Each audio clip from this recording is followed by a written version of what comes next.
Então hoje é dia de São Pedro e São Paulo, que morreram no mesmo dia, de modos diferentes. Um pela cruz, Pedro, e outro pela espada. São esses apóstolos que nos deram as primícias,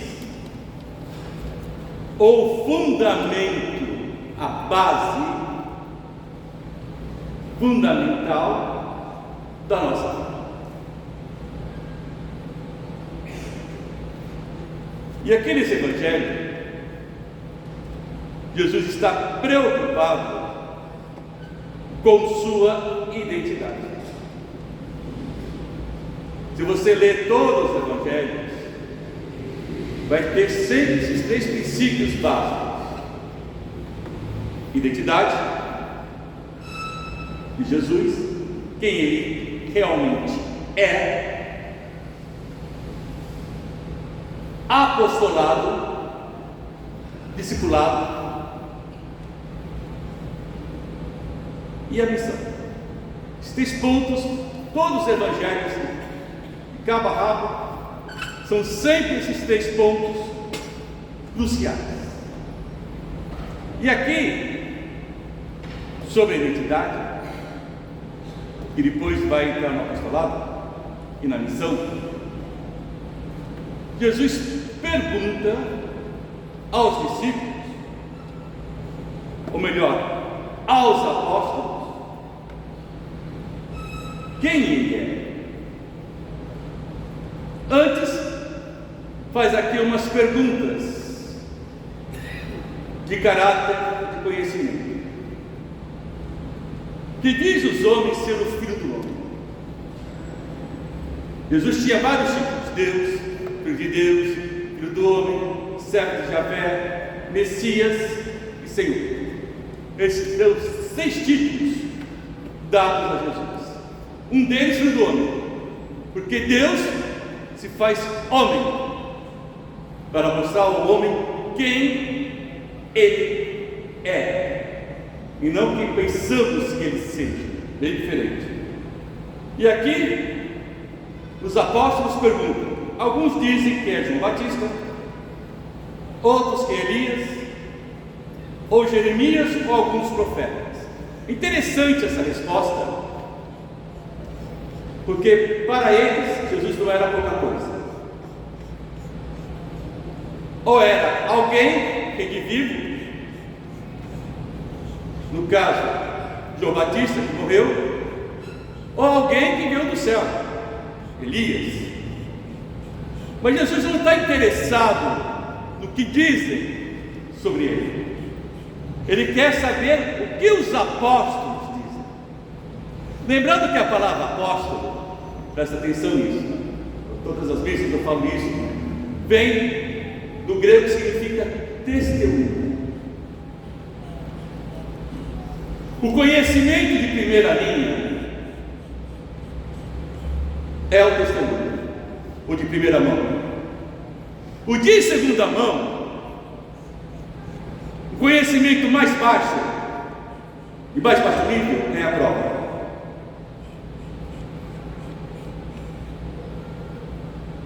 Porque a prova ela requer sempre elementos que são analisados para chegar a ato mínimo. A prova serve para a ciência, serve para o jurídico, serve para a polícia, mas não serve para as questões de fé.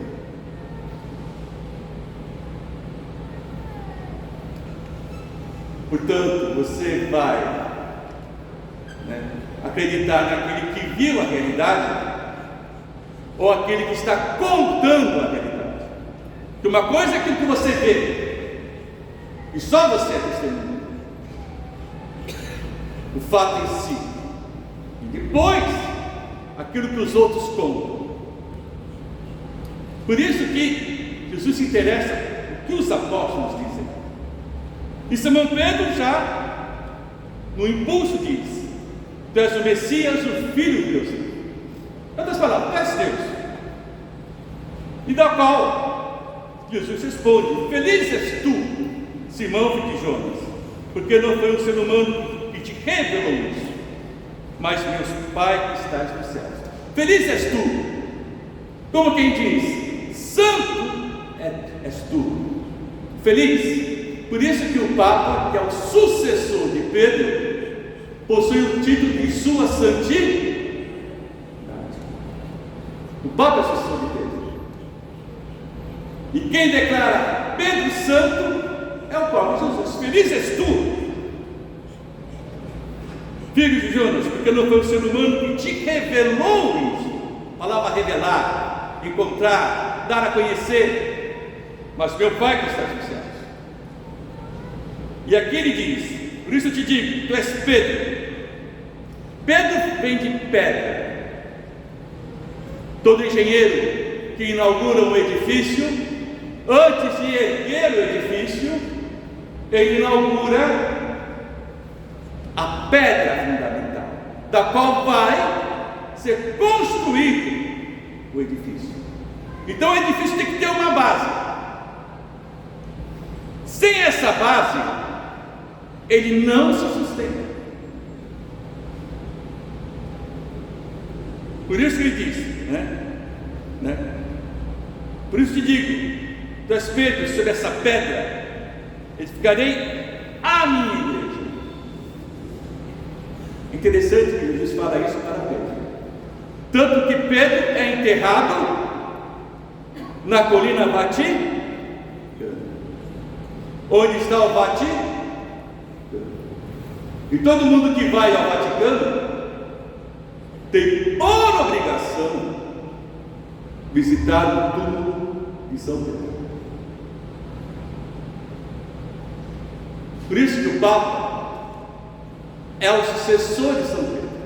Lembra aqui uma coisa é a pessoa do Papa, outra coisa é a instituição papal. Não interessa quem é a pessoa, que a pessoa passa. Interessa é a instituição papal. E o Papa quem é? Ele é a cabeça da igreja, ele é o chefe da igreja, junto com os demais bispos, que formam o que nós chamamos de um governo colegial.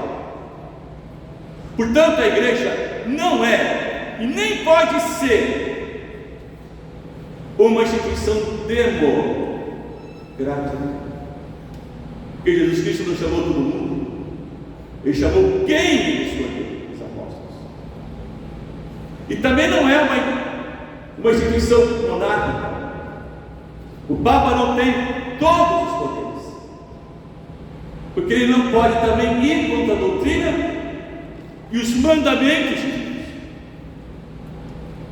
Cuidado com esse termo, evolução.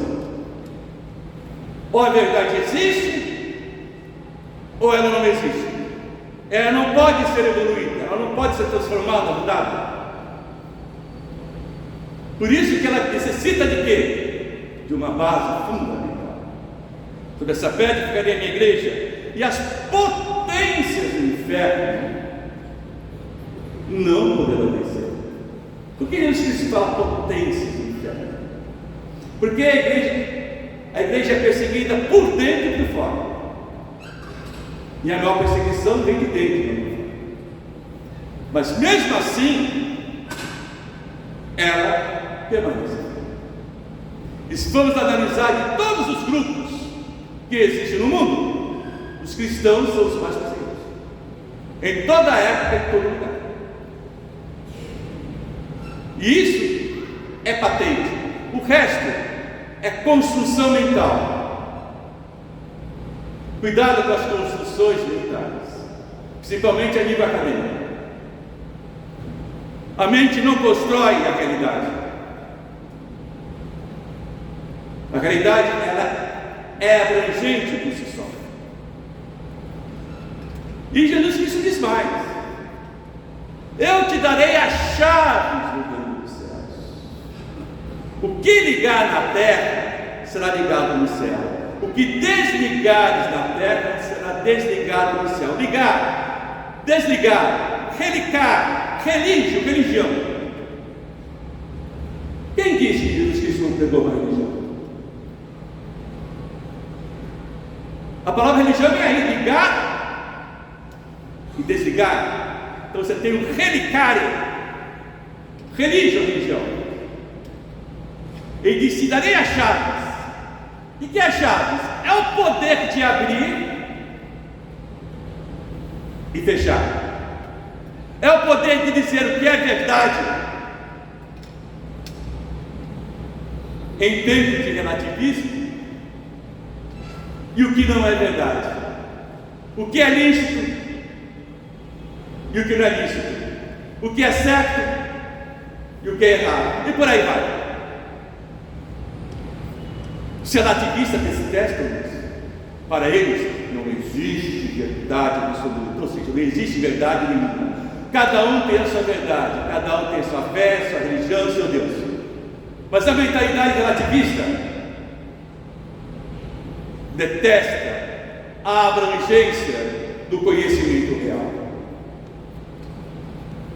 Ela prefere ficar com o conhecimento mental. Incrível isso. Então a igreja tem o poder tanto de levar para o céu e salvar, ligar, e darei as chaves de ligar, como o poder também de condenar, desligar. Eu te darei, lembra aqui? Eu te darei as chaves do reino do céu. O que ligares na terra será desligado. Ligares na terra será ligado no céu. O que desligares na terra será ligado no céu. Ou seja, vai tudo contra a mentalidade moderna. Por isso, se você estuda aquilo que é antigo e medieval, você tem um conhecimento abrangente.